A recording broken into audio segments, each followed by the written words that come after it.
We have gone over some pretty amazing UFO sightings lately, but what happened in a small town in Nigeria recently might just take the cake.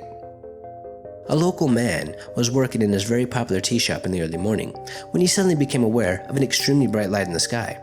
He was in awe of this amazing brightness, and he felt that it was divine. He noticed that a cloud started to appear from this light, and it was flying very slowly over the village. This cloud was very low. It was only flying a couple hundred feet off the ground. Then, this man saw something that just defies everything. The cloud started to become transparent, and he could see huge, marvelous skyscrapers within this cloud. He also saw roads, cars, and could even hear the sound of this floating city as it passed by. At about the same time, not too far away, a local farmer was getting ready to go to work when he too saw this floating city. He said that he could even see the color of the buildings. He just couldn't believe what he was seeing. One of the oddest accounts comes from a young boy.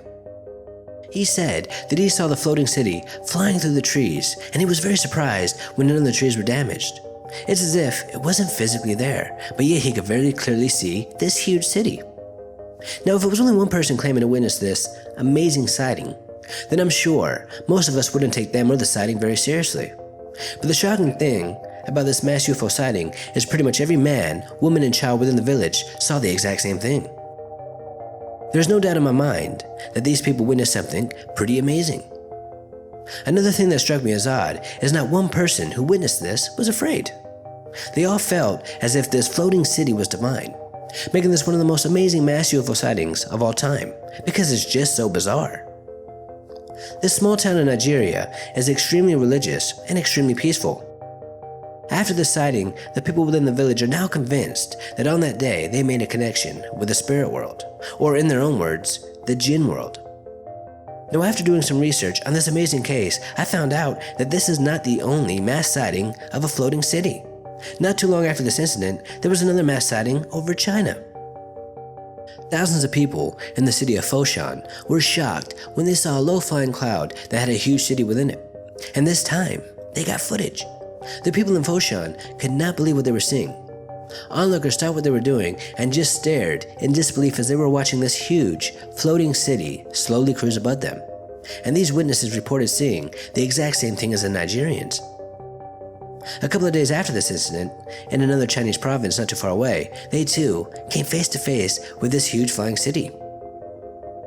Here, we have a photo of another sighting that happened in the United Kingdom over Hastings. Although this photo isn't very clear, and it does seem to be very high in the atmosphere, but it does make me wonder if all these witnesses from all over the world are seeing the exact same floating city. Is this city just cruising around the world? Now, of course, there are tons of theories, such as parallel universes, wormholes, jinn, extraterrestrials. Some experts even believe that this might be a top-secret government project testing some sort of hologram device. Weather experts believe that this is nothing more than a mirage. But I do remember that most of these witnesses claimed that they didn't just see the city, they heard it. Now, whatever the case may be, one thing is for sure. Thousands of people saw this amazing city within the clouds. I just hope that we can get to the bottom of this, as I would really like to know what or who is causing it. Until next time, this is Paranormal Junkie. Make sure to hit that subscribe button and stay tuned.